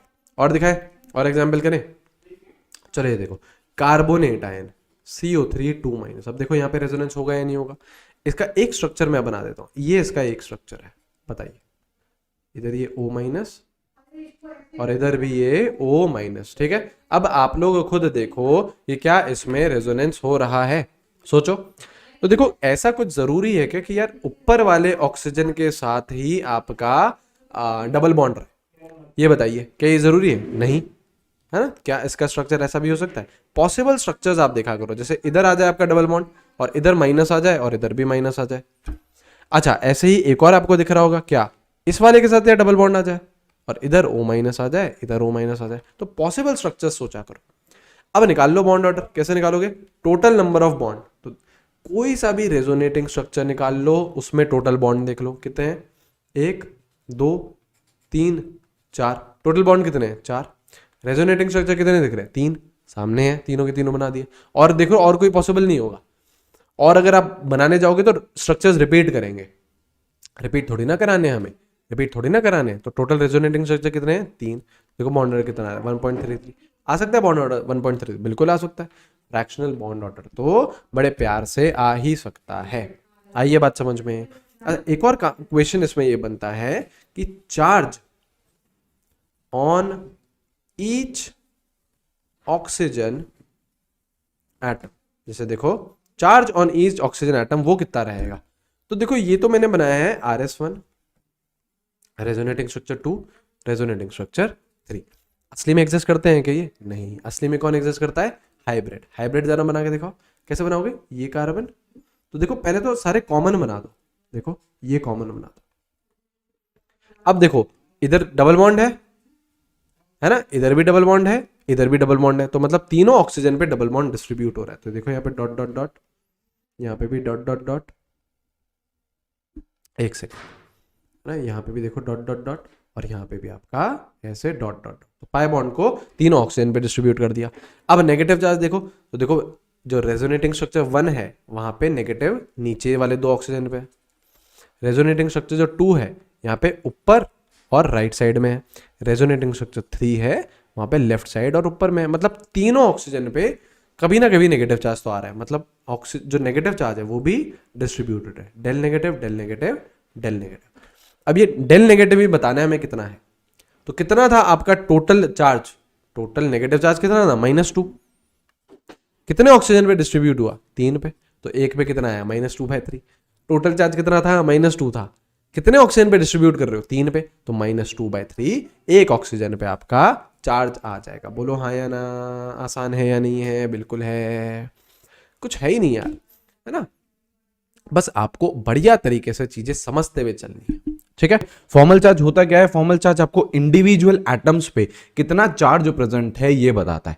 क्या बताता है? चार्ज, मैं यहां पे लिख देता हूं, ये क्या बताता है? It is basically charge present, it is basically charge present on individual, charge present on individual atoms. Individual atoms पे जितना भी चार्ज प्रेजेंट रहता है वो आपको फॉर्मल चार्ज बताता है। देखो यार, सीधा सीधा इसका फॉर्मूला है, एक फॉर्मूला है, वो आपको अप्लाई करना है और किसी भी आप एटम पे उसका जो इंडिविजुअल एटम है उस पर कितना चार्ज प्रेजेंट है ये आप बता सकते हो। देखो क्या फॉर्मूला है, फॉर्मल चार्ज एफ सी से रिप्रेजेंट कर रहे हैं, is equal to valence electron, ठीक है। सबसे पहले क्या लो? उस एटम के वैलेंस इलेक्ट्रॉन लो, minus non bonding electron, minus कर दीजिए, माइनस बॉन्डिंग इलेक्ट्रॉन बाय 2।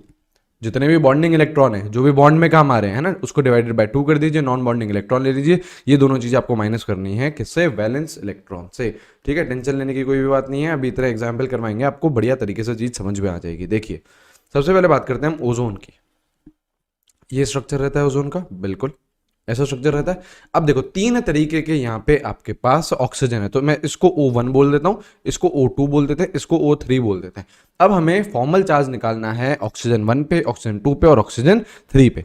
तो अगर मुझे फॉर्मल चार्ज निकालना है ऑक्सीजन 1 पे, तो मैं कैसे निकालूंगा? फॉर्मूला क्या है? Valence electron. ऑक्सीजन में वैलेंस इलेक्ट्रॉन कितने? 6, माइनस नॉन बॉन्डिंग इलेक्ट्रॉन। अब ध्यान से अगर आप यहाँ पे देखो, ध्यान से देखो, तो ये ऑक्सीजन के यहाँ पे 2 इलेक्ट्रॉन काम आ रहे होंगे 2 बॉन्डिंग में, और जो कोऑर्डिनेट बॉन्ड है, तो कोऑर्डिनेट बॉन्ड में भी इस ऑक्सीजन ने अपने दोनों के दोनों इलेक्ट्रॉन डोनेट कर दिए होंगे ऑक्सीजन 3 को, है ना। अब होते कितने हैं वैलेंस इलेक्ट्रॉन्स ऑक्सीजन के पास? 6। तो अब ध्यान से देखो, 4 तो यार उसने काम ले लिए, 2 उसके पास ऐसे और पड़े हुए होंगे, तो नॉन बॉन्डिंग कितने हुए? 2 ही तो हुए। ये वाले जो हैं जो बॉन्डिंग में काम नहीं आ रहे, बाकी सारे तो बॉन्डिंग में काम आ रहे हैं, तो नॉन बॉन्डिंग कितने हैं? 2। तो माइनस कर दो नॉन बॉन्डिंग इलेक्ट्रॉन, ठीक है। अच्छा, अब आपको क्या करना है? Minus bonding electron by 2। Simply ये देखो, सिंपली ये देखो, ये जो ऑक्सीजन 1 है कितने बॉन्ड बना रहा है? 3 बॉन्ड बना रहा है। 3 बॉन्ड बना रहे हैं तो मतलब कितने इलेक्ट्रॉन्स होंगे इसके पास? 6 इलेक्ट्रॉन्स। 3 बॉन्ड का मतलब क्या? 6 इलेक्ट्रॉन। तो यहां पे कर दो 6/2, यहां पे कर दीजिए 6/2।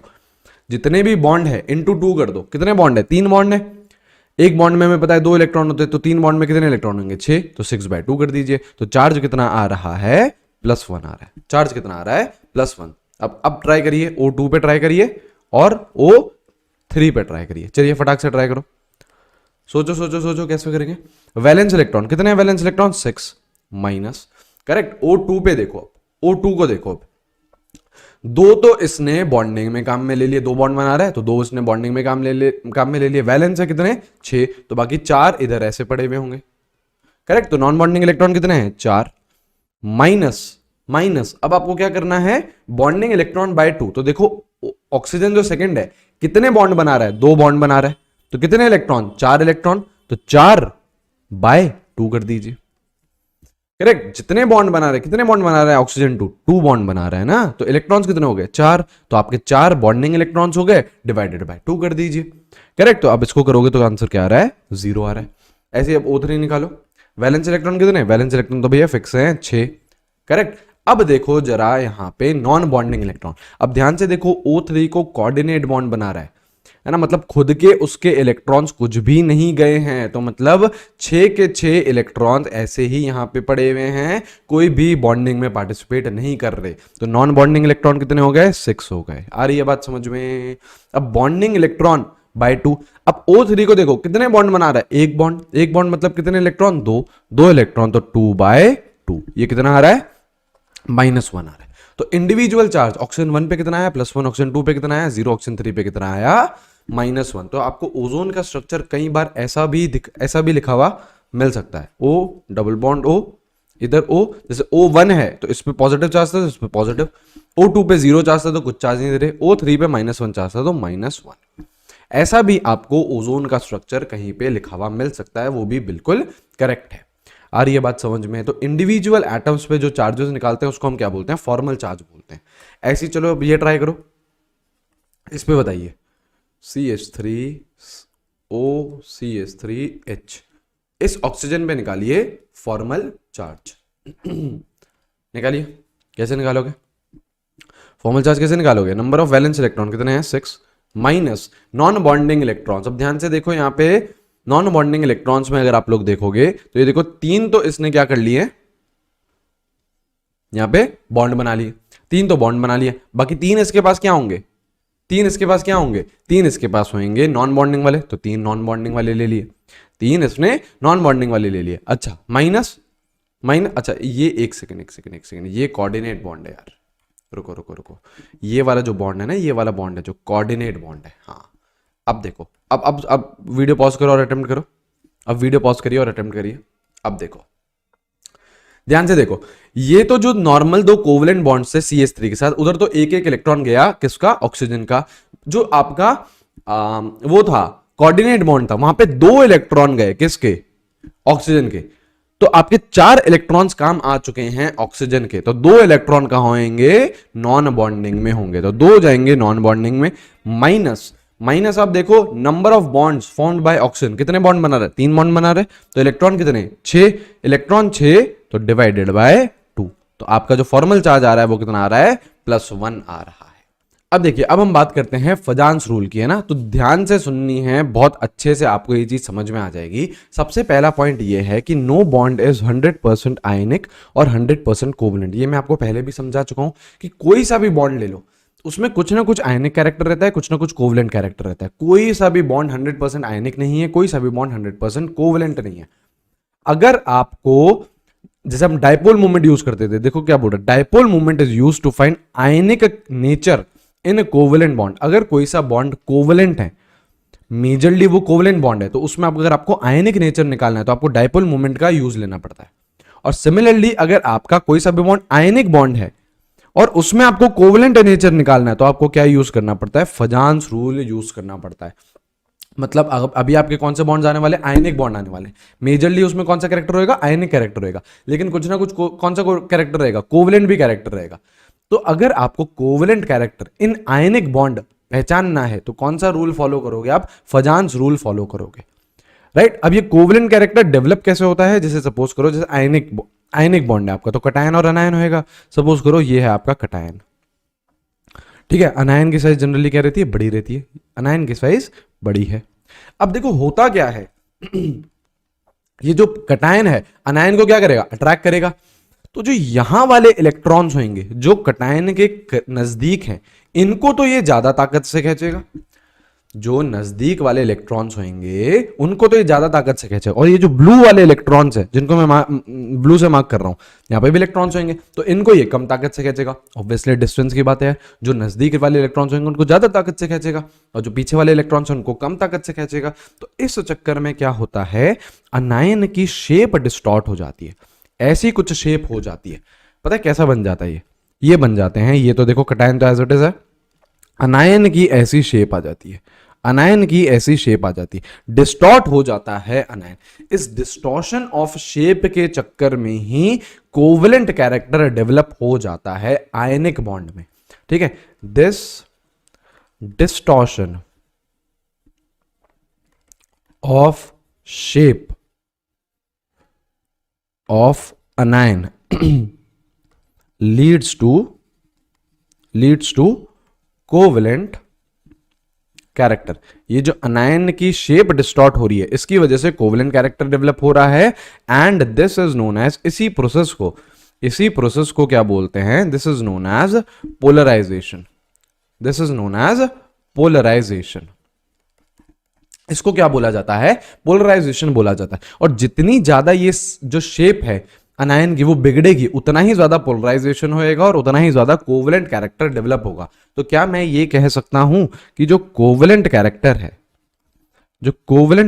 है that is directly proportional to polarisation. तो जितना ज्यादा यार पोलराइजेशन होगा, जितनी ज्यादा शेप बिगड़ेगी अनायन की, उतना ही ज्यादा कोवलेंट कैरेक्टर डेवलप होने वाला है। हाँ या ना? बिल्कुल सही है, बिल्कुल सही है। जितनी ज्यादा शेप बिगड़ेगी अनायन की, उतना ही ज्यादा पोलराइजेशन होगा, जितना ज्यादा पोलराइजेशन होगा उतना ही ज्यादा कोवेलेंट कैरेक्टर डेवलप होने वाला है। ये चीज करेक्ट है। अब हमें ये देखना है कि यार कौन कौन से ऐसे फैक्टर्स हैं जिन पे आपका पोलराइजेशन डिपेंड करता है, जिन पे आपका कोवेलेंट कैरेक्टर डिपेंड करता है। तो देखो सबसे पहले ये समझो पोलराइजिंग पावर क्या है और पोलराइजिबिलिटी क्या है। तो पोलराइजिंग पावर क्या है? एबिलिटी ऑफ कटायन, किसकी एबिलिटी? कटायन की। तो polarise an anion is known as polarising power of cation. देखो पोलराइज करता कौन है? कटायन। पोलराइज होता कौन है? अनायन। समझ पा रहे हो? कटायन क्या कर रहा है? खींच रहा है, मतलब वो पोलराइज कर रहा है अनायन को, और पोलराइज हो कौन रहा है? अनायन हो रहा है। तो पोलराइजिंग पावर क्या है? एबिलिटी ऑफ कटायन, कि कटायन कितना दमदार है, पोलराइज कर रहा है। Ability of cation to polarise an anion is called polarising power of cation. और पोलराइजेबिलिटी क्या है? Ability of anion to get polarised, कितनी आसानी से अनायन पोलराइज हो सकता है, दैट इज पोलराइजेबिलिटी। और कितनी ज्यादा ताकत से कटायन पोलराइज कर सकता है, दैट इज पोलराइजिंग पावर। अब कौन कौन से फैक्टर्स हैं जो पोलराइजेशन को इफेक्ट करते हैं? क्योंकि पोलराइजेशन जितना ज्यादा होगा उतना ही ज्यादा क्या होने वाला है? कोवेलेंट कैरेक्टर होने वाला है। तो सबसे पहला है साइज ऑफ आयंस। सबसे पहला है साइज ऑफ आयंस। तो देखो हम दोनों की बात करेंगे, कटायन की भी बात करेंगे, अनायन की भी बात करेंगे। तो जो आपका पोलराइजेशन है, that is inversely proportional to size of cation. कैसे? सपोज करो दो आप कटायन ले लीजिए, एक ले लीजिए लिथियम प्लस, एक ले लीजिए आप लिथियम प्लस, ये रहा। एक ले लीजिए आप सीजियम प्लस, करेक्ट? एक ले लीजिए सीजियम प्लस। तो अगर ध्यान से आप देखो तो दोनों पे चार्ज तो +1 ही रहता है। लिथियम पे कितना रहता है चार्ज? +1। सीजियम पे कितना रहता है चार्ज? +1। तो दोनों पे चार्ज तो +1 है, लेकिन लिथियम की साइज क्या है? बहुत छोटी है। तो क्या मैं ये बोल सकता हूं कि लिथियम पे हाई चार्ज डेंसिटी है? जो चार्ज डेंसिटी है वो बहुत ही ज्यादा है लिथियम पे, क्योंकि +1 चार्ज है, छोटी सी साइज पे कॉन्सेंट्रेटेड है, तो हाई चार्ज डेंसिटी है।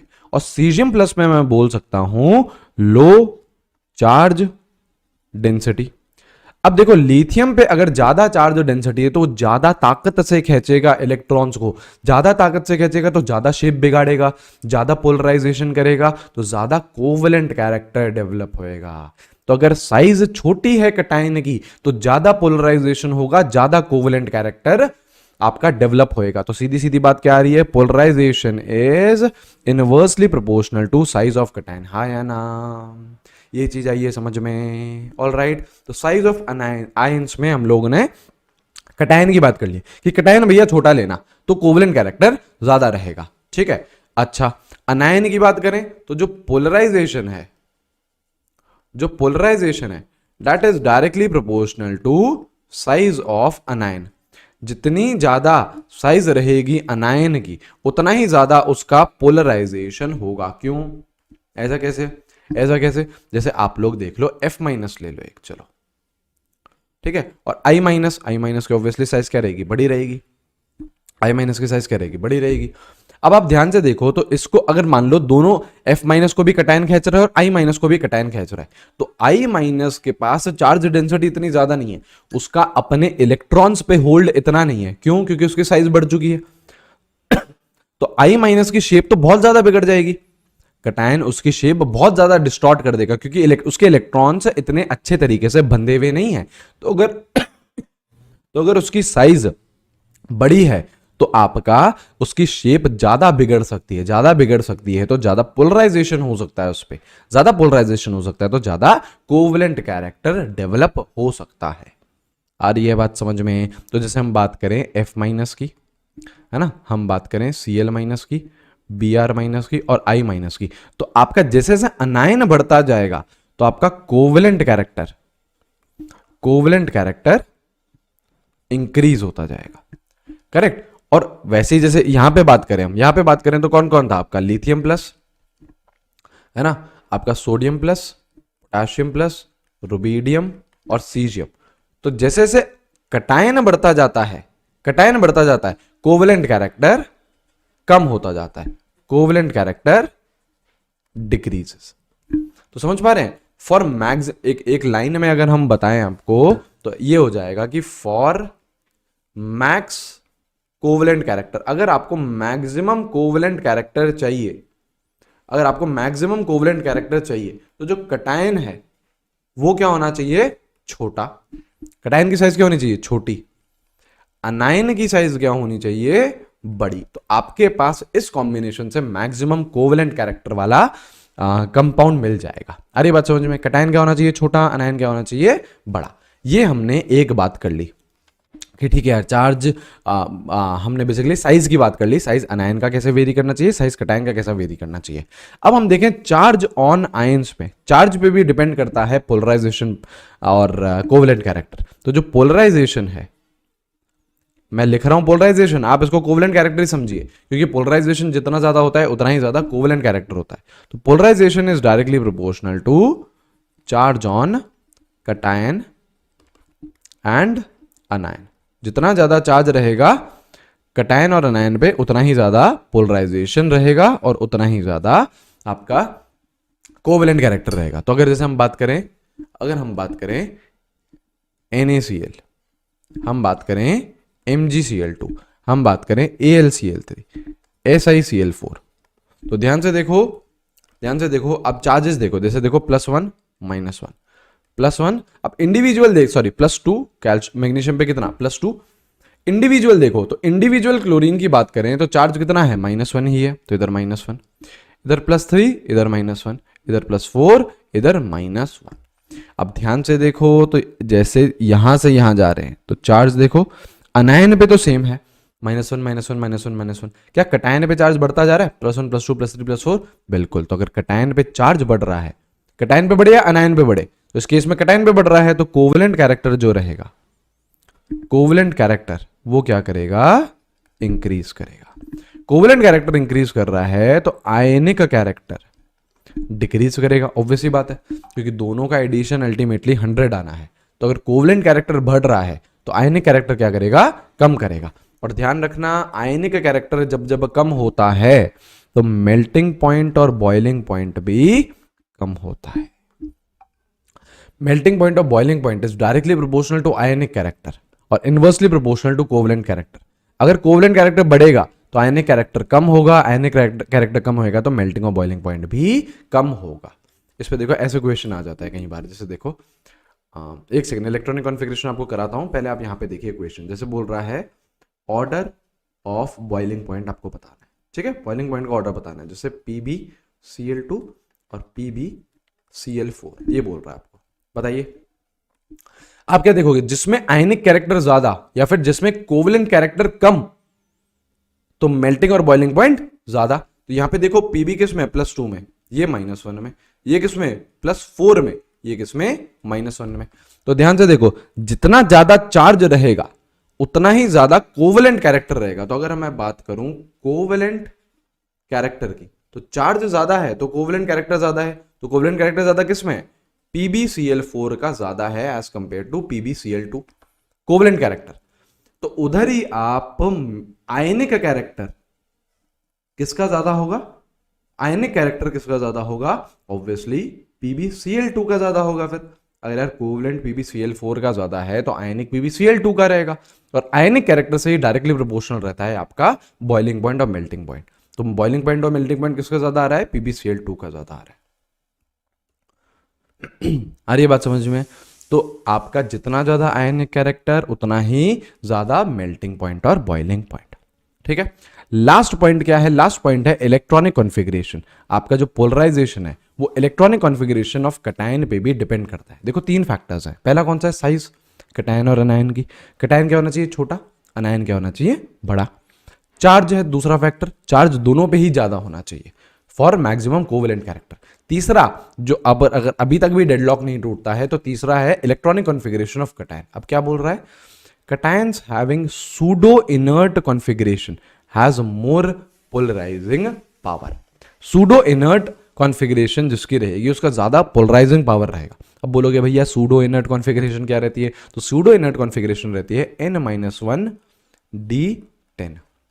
अगर ऐसा कुछ है N-1D10 है कॉन्फ़िगरेशन, तो आपका सूडो इनर्ट कॉन्फ़िगरेशन रहता है और उसका ज्यादा पोलराइजिंग पावर रहता है। जैसे देखो बोल रहा है CuCl है और NaCl है, इसमें आपको कंपेयर करना है जिसमें किसमें ज्यादा कोवेलेंट कैरेक्टर है। तो देखो चार्जेस तो दोनों पे सेम सेम है, साइजेस भी ऑलमोस्ट सेम रहती है, जैसे देखो +1 -1 +1 -1, साइजेस भी ऑलमोस्ट सेम रहती है। तो अब तीसरा फैक्टर इलेक्ट्रॉनिक कॉन्फ़िगरेशन, तो इसमें देखो कॉपर किस में है, +1 में है। इलेक्ट्रॉनिक कॉन्फ़िगरेशन लिखो, ये सिखाया है। न्यूट्रल कॉपर की कितनी होती है, एर्गन 3d10 4s1, कॉपर +1 रहेगा तो कहां से इलेक्ट्रॉन निकलेगा, यहां से, करेक्ट। तो इसकी इलेक्ट्रॉनिक कॉन्फ़िगरेशन क्या है, एर्गन क्या आ रही है 3d10। और इसकी देखो सोडियम प्लस की, तो इसकी तो सिंपली आ रही है आपकी नियॉन जैसी आ रही है ना, इसकी कैसे आ रही है, नियॉन जैसी। तो भैया इसकी तो इनर्ट गैस कॉन्फ़िगरेशन है, इसकी क्या है, इनर्ट गैस कॉन्फ़िगरेशन आ रही है, ठीक है। और कॉपर प्लस की क्या आ रही है, कॉपर +1 की, तो एर्गन 3d10, मतलब जो एक इनर शेल में जो डी है वो पूरा भरा हुआ है, मतलब इसकी कौन सी आ रही है, सूडो इनर्ट गैस कॉन्फ़िगरेशन। तो ज्यादा पोलराइजिंग पावर किसकी होती है, सूडो इनर्ट कॉन्फ़िगरेशन की होती है। या क्या बोल सकता हूं मैं यहां पे, Cu+1 has more polarising power than Na+।